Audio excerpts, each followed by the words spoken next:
You are listening to the Fantasy IPA Podcast. Can't wait. It's time to go eat, baby. Let's eat. Your audio hangout for the latest intel, projections, and analytics. Hey, we are playing to win. I'm in a league of my own. They ain't ready for me. Visit us at fantasyipa.com and follow us on Twitter at fantasy_IPA. Let's do this.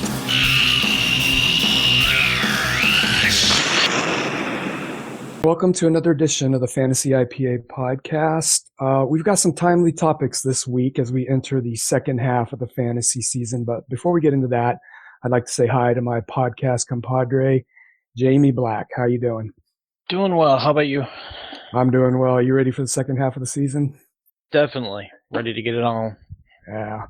So as mentioned, we've got some timely topics this week. First, we're going to be talking about those Week 8 sleepers. The next 2 weeks, there are actually 6 teams on bye.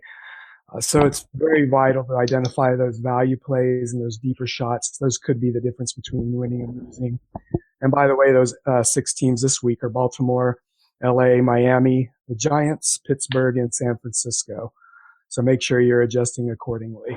And the second thing we're going to be talking about this week is going to be second half sleepers, bounce back candidates, and buy lows. And really the reason why we're going to go over some of these players is, as we saw last year, it could be the tale of two halves, and players like Doug Baldwin and Russell Wilson, CJ Anderson, even like a Kirk Cousins, you could have rode those into the playoffs, and they really did have really subpar first half of the season. So we're going to talk about some people to target as we move into that second half of the season. And then lastly, we're going to close it up with a couple of questions and trades from Twitter.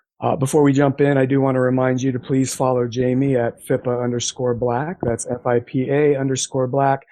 Follow the site at fantasy_IPA. Let's go ahead and jump in. I'm going to kick it off with Week 8 sleepers.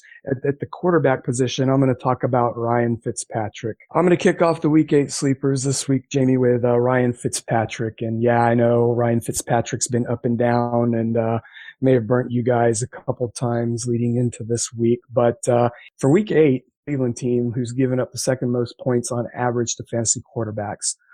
Matter of fact, other than Jacoby Brissett, no QB has scored less than 18 points.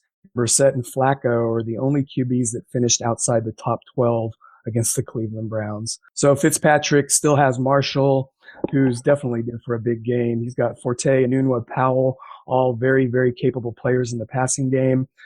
So I think Fitzpatrick could be a good streaming option with top 10 upside. Right now, his consensus ranking on Fantasy Pros is 17. All right, Jamie, let's go with your first sleeper, and I believe you've got somebody from the quarterback position as well. Brock Osweiler, yes. You know, Art, you and I have talked about it, how he's played very well in favorable matchups. Or not very well, but he's played well in favorable matchups, and he's played pretty bad in unfavorable matchups. And this week, Houston is back home. They draw a bottom 10 pass defense in Detroit. And to make things even better, as of tonight, it looks like Detroit's going to be without their best cornerback, Darius Slay. So the Lions, despite their I think they're about the 10th worst pass D, they actually give up the most fantasy points per game to quarterbacks, and they've already allowed 18 passing touchdowns this year. So this is one of those matchups for Osweiler that is favorable, and like I said, he has played well in those matchups.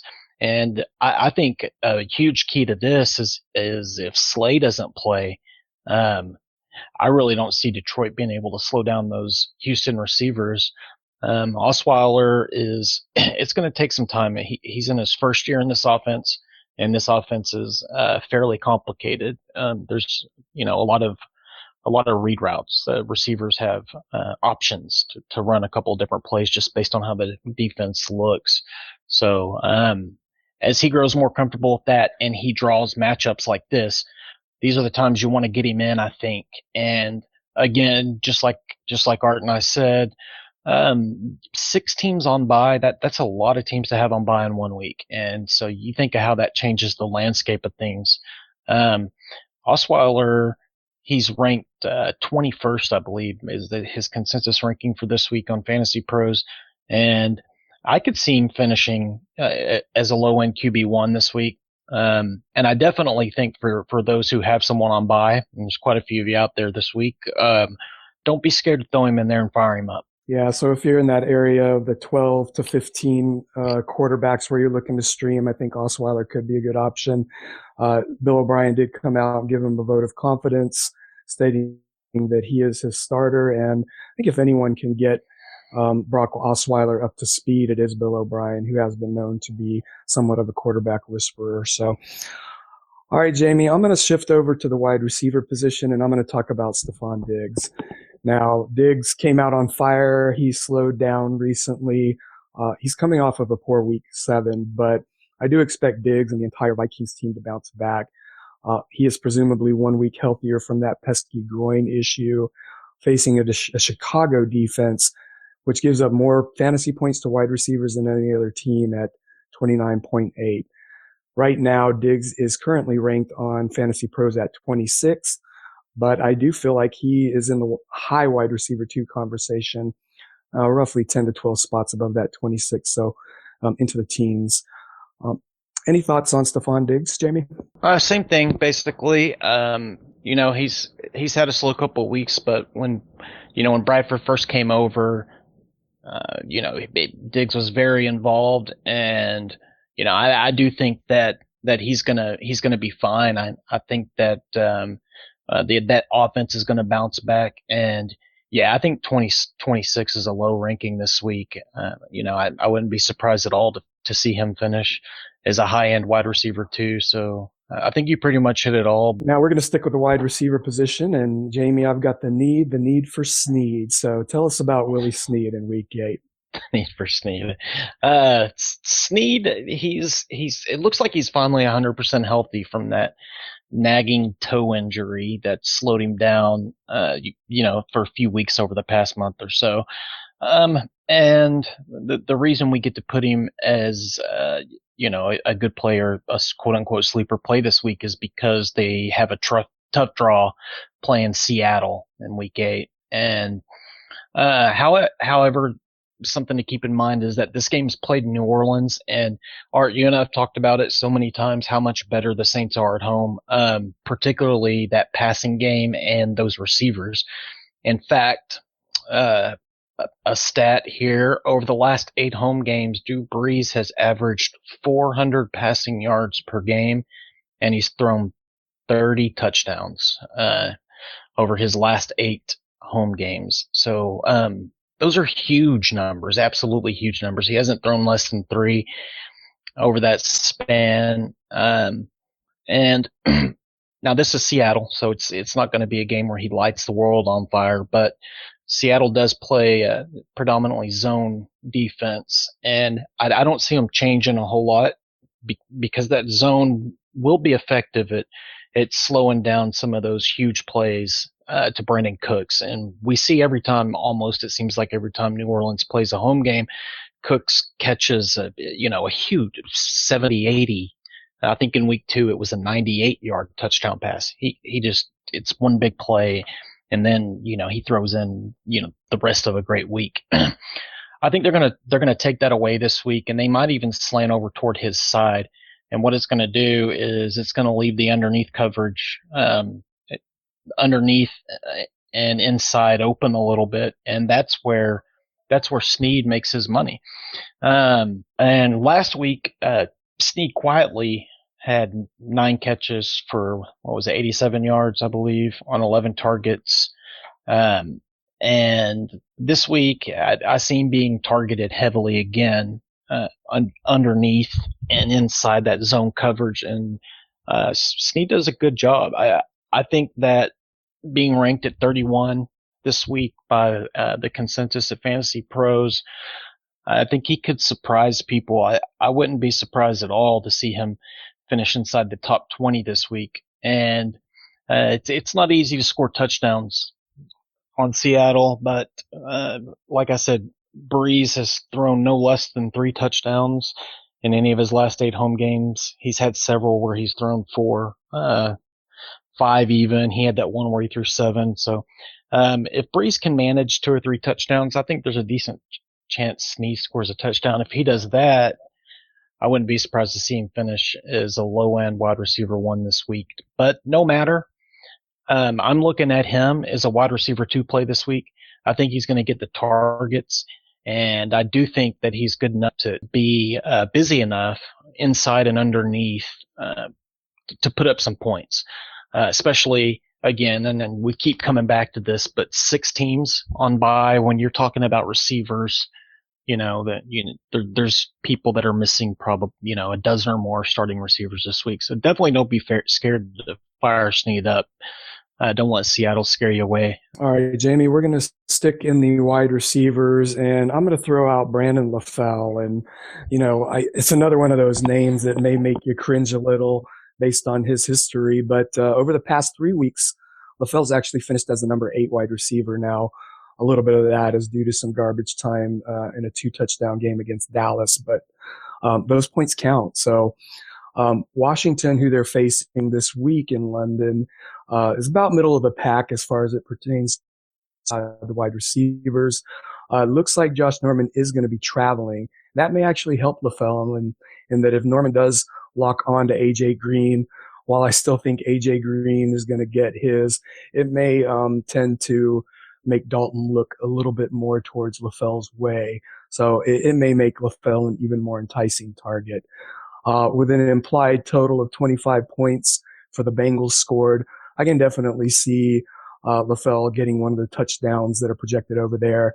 He's currently ranked number 36 on Fantasy Pros, but I think he can produce as a mid to high end wide receiver too. All right, Jamie, that's going to wrap it up for the Week 8 sleepers at the wide receiver position. Let's shift over, and you've actually got a running back to talk about. Dwayne Washington for Detroit. And we've mentioned him a few times in our waiver wire articles, and we've talked about him.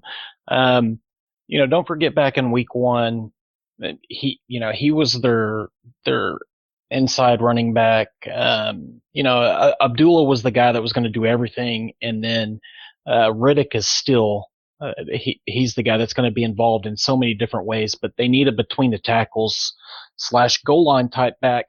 And in week 1, even with Abdullah there, Washington did score a rushing touchdown.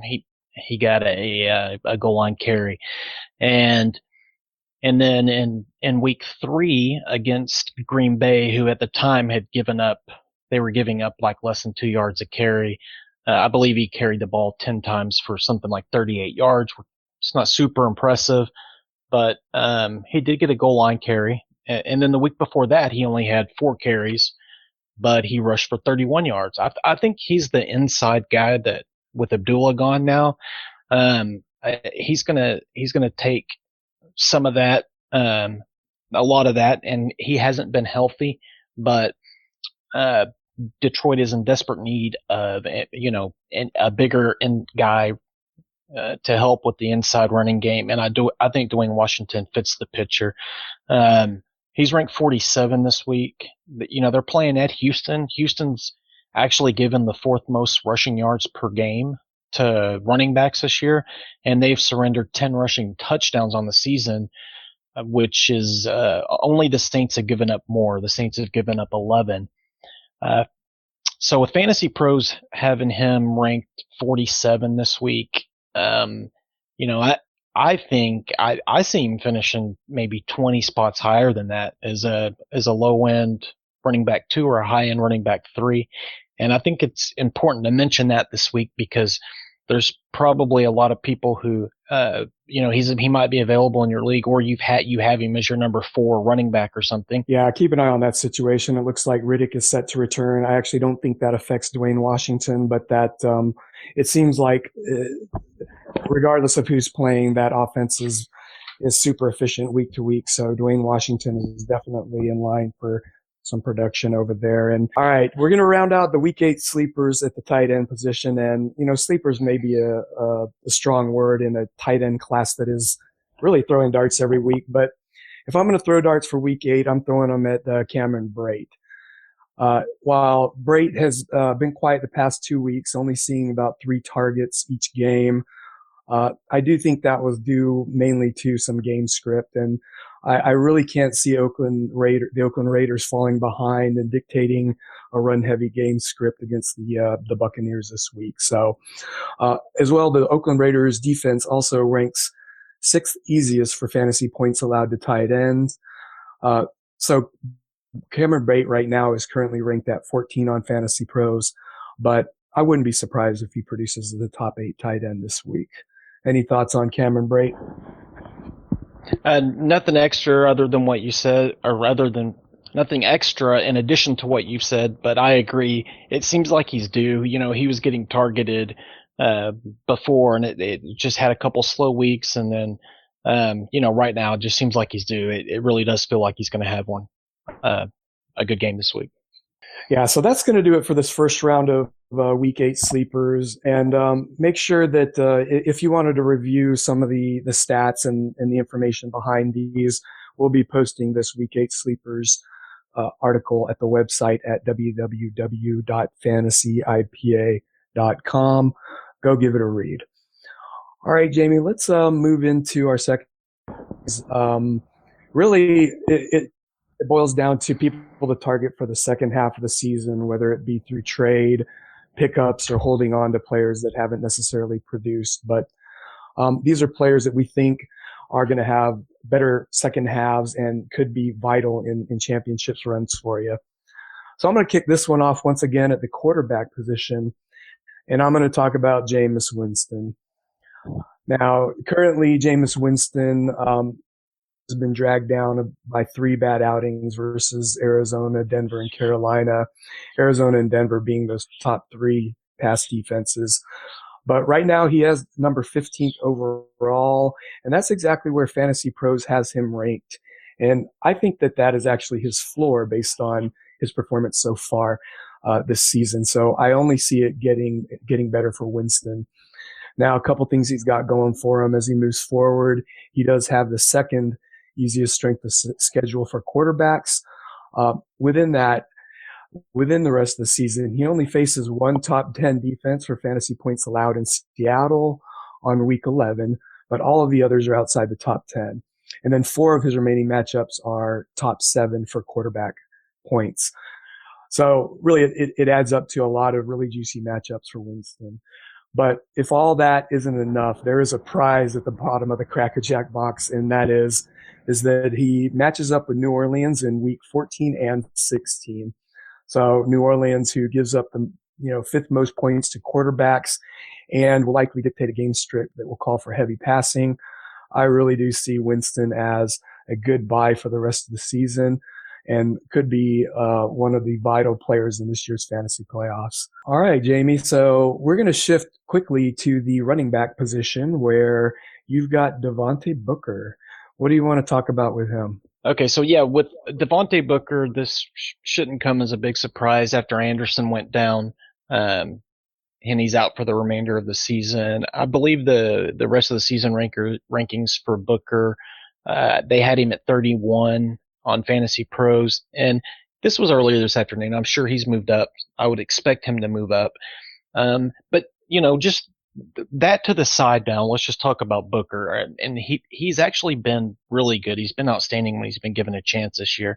And week 2 was the first time that, they really got him involved a little bit and gave him more than just 2 touches or something. He had 9 carries for 46 yards.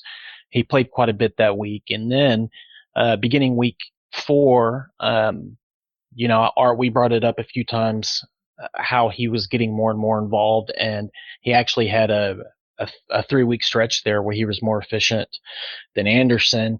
And, we've had him on our waiver wire and talked about, picking him up. We've been pushing owners to pick him up. I think a lot of it was we felt that, he had earned a timeshare at that point. I speculated it could even be as close to 50%.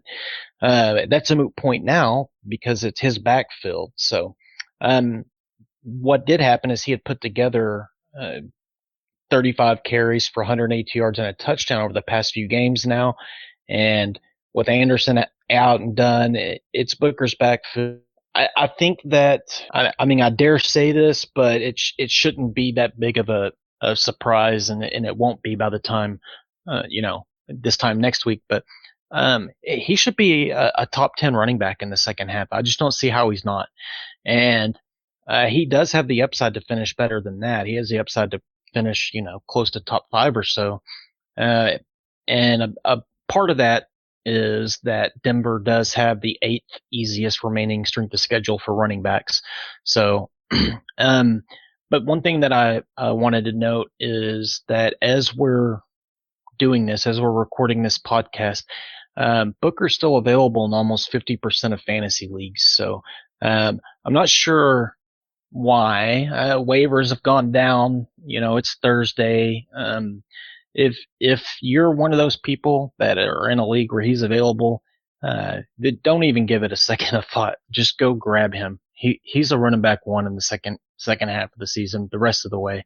So, yeah, we're talking about a guy that should be running back 1 in all formats, and whether he, by tonight, I would expect these experts to have him ranked higher than 31 for the rest of the season.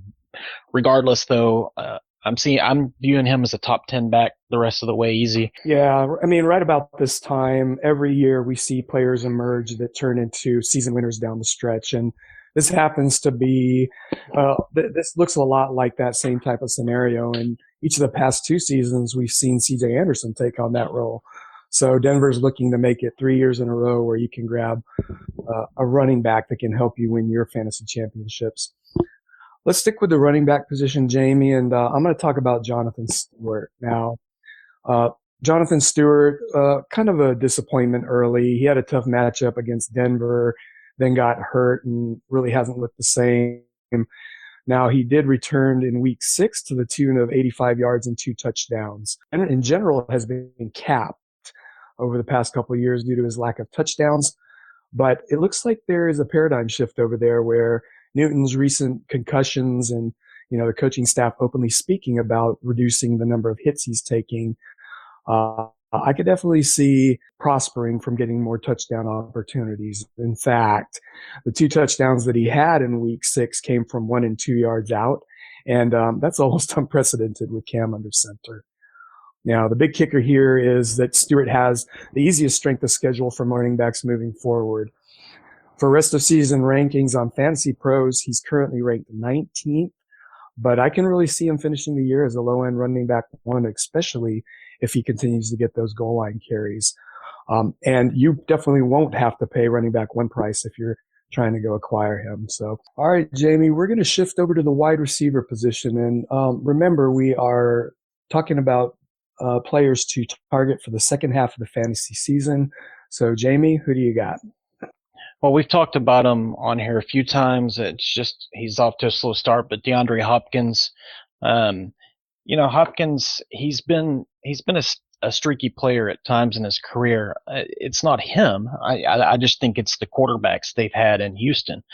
Last year we saw him in the first 6 weeks of the season just blow it up with 52 catches for 726 yards, 5 touchdowns, something like that. He was second receptions only to Keenan Allen, and then he led the NFL in yards, and I think only Fitzgerald had more touchdowns. He had 1 more touchdown than Hopkins at that point. So, I mean, he was still solid over the last 11 weeks, just not close to that pace. But, it's sort of the same this year, only part of it is scheduling.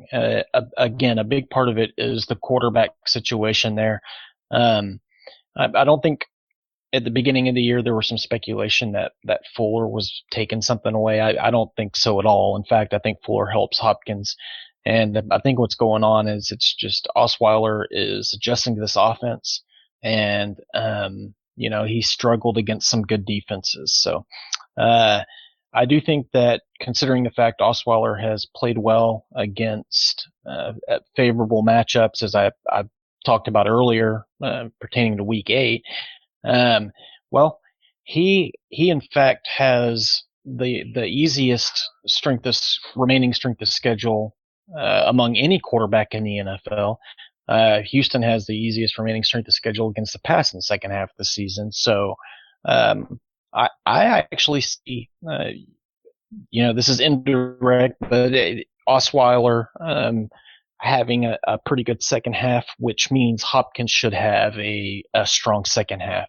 And what it comes down to is Hopkins right now, if you look on Fantasy Pros, I believe the rest of the way rankings is 7 for him, but I don't know that everyone necessarily sees that, because there were less than 20 pros on there that had finished the rest of the way rankings, and his range was somewhere between 5 and 19. And I think a lot of people view him right now as, a little bit concerned and more of a wide receiver too. Just to make this long story short, Hopkins, he's definitely top 10 receiver. The rest of the way, I think he's a wide receiver 1. Art, you and I have said it several times when we talk about buy, sell, go buy him. The rest of the way, the schedule's very favorable.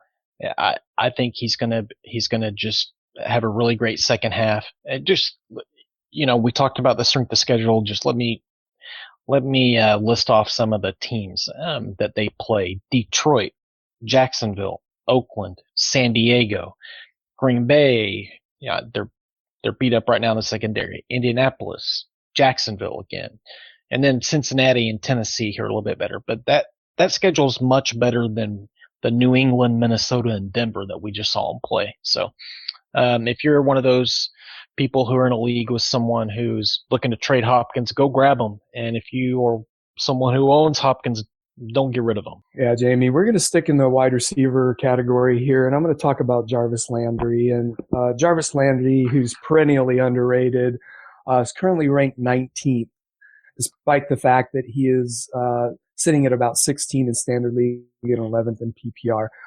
He's definitely hurt by the fact that he hasn't scored he's only scored 1 touchdown, I should say. But I think he should get some progression and progression to the mean there, and that number should rise moving forward. Miami's finally got their offensive line intact, and with back-to-back solid rushing performances from Jay Ajayi, opposing defenses will have to pay more attention to the running game, presumably freeing up Landry and the other receivers. Speaking of those other receivers, thoughts that somebody would take over target share from him. And while Parker and Stills have been pretty solid, they haven't really given very good reason to reduce Landry's target. So he should be heavily targeted moving into the second half and remain a high floor PPR player for sure. The kicker here is that Landry does face the 6th easiest strength of schedule for wide receivers. So while he's ranked at 19 as kind of a mid wide receiver 2, I wouldn't be surprised to see him finish in the low teens with definitely some number 1 wide receiver week sprinkled in. So if you can grab Landry for that wide receiver 2 price that he's ranked at, I think it's a pretty safe move that could pay dividends. All right, Jamie. So we've got one more wide receiver to talk about. It's Alshon Jeffrey. What do you have on him? Okay, Jeffrey, he actually started the season. He had a game with 4 catches for 105 yards in week 1, and then 5 for 96 in week 2. That's pretty good. He didn't score a touchdown, and this is a guy that generally scores a touchdown about every other game or so. He's a 8 to 10 touchdown a year type guy. Also, those first 2 games was against Houston. They were actually playing pretty good pass D that early in the season, and then Philadelphia, who's been solid all year long on D, and now he gets Cutler back. So, and that's with Kevin White out. I think Jeffrey's going to be heavily targeted. I believe he's ranked 34th right now in overall in fantasy, and he's worse in points per game. He's somewhere around 44, I believe. But with Hoyer coming in, Jeffrey's one of those guys that he's kind of dinged up a lot, and so he doesn't put in a lot of practice. And you can't just magically create chemistry with someone that you're not familiar with. He does have that chemistry with Cutler. So with Cutler now, Jeffrey gets his QB back. He's actually been targeted 23 times over the past 2 games. And, keep in mind, this is a guy's sophomore season, had 89 catches for over 1,400 yards. And then the following year, he followed that with 85 catches. And he had, double-digit touchdowns in 2014, despite being the number 2 target on that team for most of those 2 seasons, with Brandon Marshall being in town. I think with Cutler now, we're going to see Alshon Jeffrey jump back into that wide receiver 1 conversation. He was on pace last year to finish as a top 10 wide receiver easy. And so I think in the second half now, the rest of season rankings for him on Fantasy Pros, they have him at 18. That's wide receiver 2. I know it's Chicago, and I know that their offense is struggling a little bit. I don't think he's going to be super consistent as he's been in the past, but I do look for Jeffrey to finish the second half strong and right there in the wide receiver 1 conversation. So. All right, thanks, Jamie. We're going to close it up, and I do have one tight end to target for the second half of the season, and it is big man CJ Fedorowicz out of Houston. Beginning about week 5 or week 4, we started hearing positive buzz on Fedorowicz.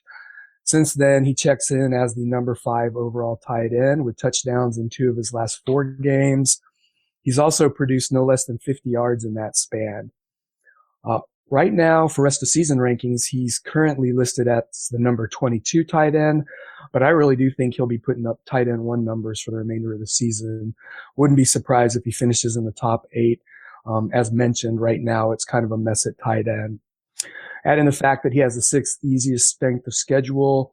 He's in a Bill O'Brien offense, and we always talked about if Bill O'Brien could find him a good tight end, he should be productive. We just didn't know out of the 3. It looks like Fedorowicz is emerging out of Steven Anderson and Ryan Griffin over there. The other thing I would throw in there is that now if you're going to go out and grab Fedorowicz, now might be the time, because he does face Detroit this week, and they're 3rd in points given up to tight ends. That'll give him 5 solid straight weeks of production. So Fedorowicz now might be the time to act, but I definitely think he'll be a good second half player for you. All right, so that's going to do it for our second half targets for week 8. Once again, if you want to see more of the data and more of the stats behind this, please visit us at the site. We will have a separate article posted for the second half buy lows, trade targets, and so forth. And we will talk to each of these players in detail. Well, that's going to move us to our last segment, Jamie, and we haven't done this in a while and kind of missed it. We're going to talk Twitter trades and questions, so I'm going to hit you with some of those if you're ready for them. Ready? All right. This one comes from @FlatAir2. It is a trade question, and it is Antonio Brown or trade him for Devonta Booker and Jordy Nelson. What are your thoughts here? Oh, yeah, I'm probably hanging on to Antonio Brown. Jordy Nelson, even though he's catching touchdown passes, he's not putting up big numbers. And I do like Booker, like I mentioned, but Antonio Brown is a game changer. Yeah, I agree with you. I would hold on to Antonio Brown. Really hard to let him go.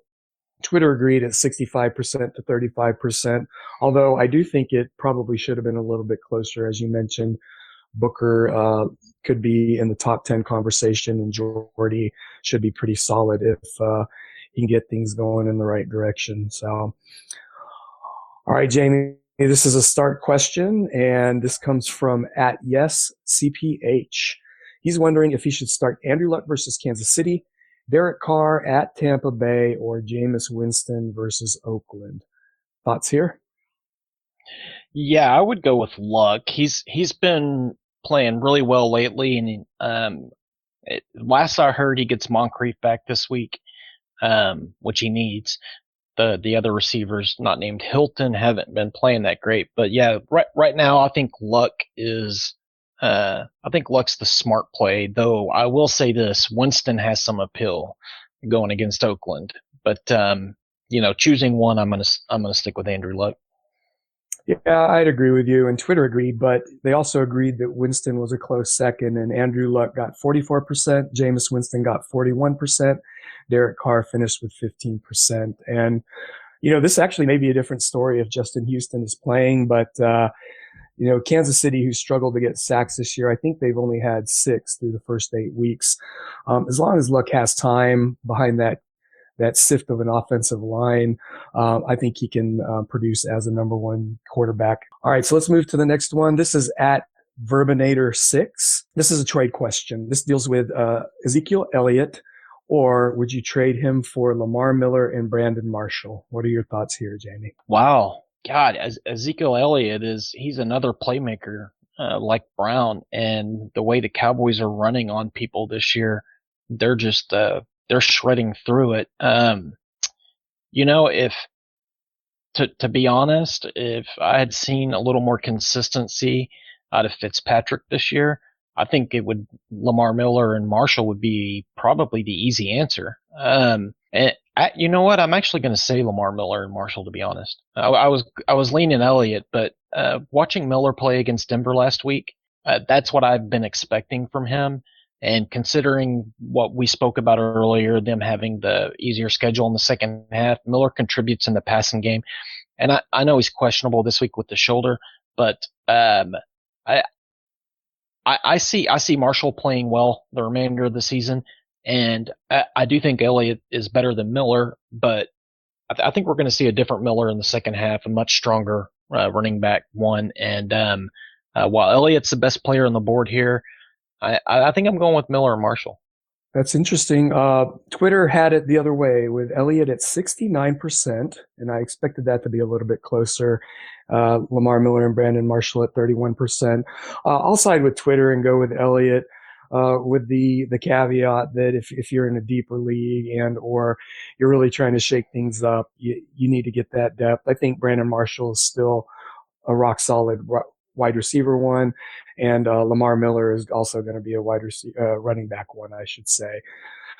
All right, another start sit question. With the recent news of CJ Anderson going down, at 360 FFB is wondering, should I start Devonta Booker or LeGarrette Blount? Who do you start this week, Jamie? Man, and that's a close one because I do think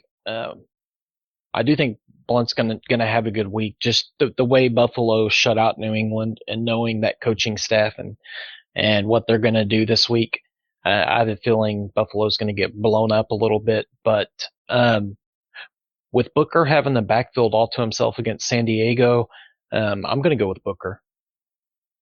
Yeah, I'd probably go with Booker as well. And it is the whole Belichickonery over there where, depending on matchup, it could be a Blunt week, it could be a White week.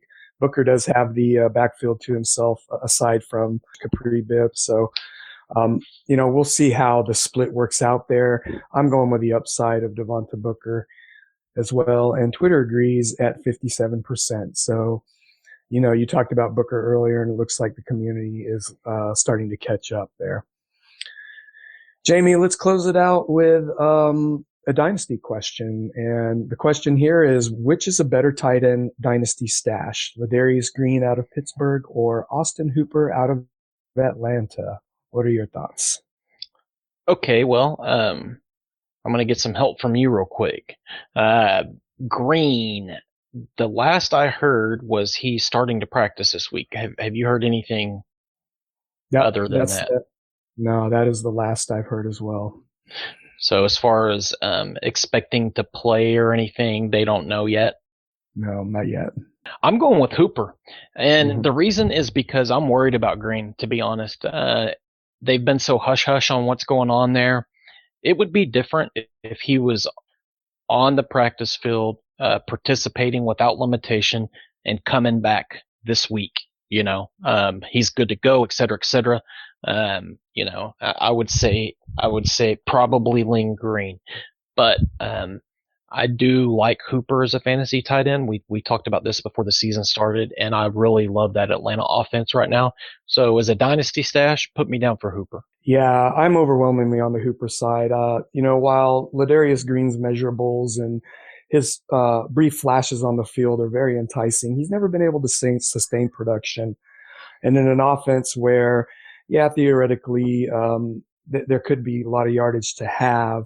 When Heath Miller was there, a lot of his production was touchdown based. So I'm not really sure if that Pittsburgh offense is suited for a high volume tight end over there.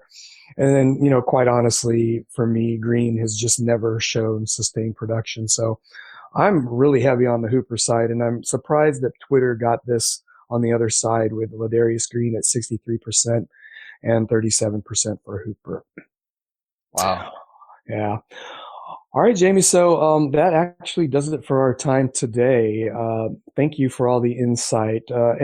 Nothing more than what we've been saying. It is time now to actually see the cream rise to the top, and we've been talking about it all season. So I'm looking forward to the second half of the year, and I'm looking forward to some of my fantasy players who've underperformed. DeAndre Hopkins is one of them. I have him in a keeper league that you and I have been in for a while, and so, I'm looking forward to see how it unfolds. Also, for some of these younger guys, Art, you and I are huge Cowboy fans. I'm really looking forward to seeing how the two rookies in that offense carry that team into the playoffs and deep into the playoffs, hopefully. So, other than that, nothing else to say. Yeah, so it's crunch time, guys. Get out there, keep working the wires, keep working those trades, and finish strong down the stretch. Once again, please visit us at the site. And I do have a disclaimer in that we will be posting both of these articles, which are Week 8 sleepers and rest of season targets. But one thing I do want to make sure is clear is that while we have these sleepers and we have a lot of information behind it, it doesn't necessarily mean we're saying start them over your studs. So please make sure you're referring back to our weekly rankings, which are also conveniently posted on the site. But that's going to do it. Please remember to follow Jamie Black at FIPA_Black. Follow the site at Fantasy_IPA. Thank you for listening. And until next time, make sure you get you some IPA. Adios. Thank you for listening to the Fantasy IPA Podcast. Visit us at fantasyipa.com and follow us on Twitter at fantasy_IPA. Hail to the king, baby. To the house, baby. Please subscribe and review at iTunes, Stitcher, or your favorite podcast provider. Call trust. That's called trust. See you next time, and until then, make sure you get you some IPA. Come get some. Get some. Get some. Get some. We just want to say thank you for all the love. And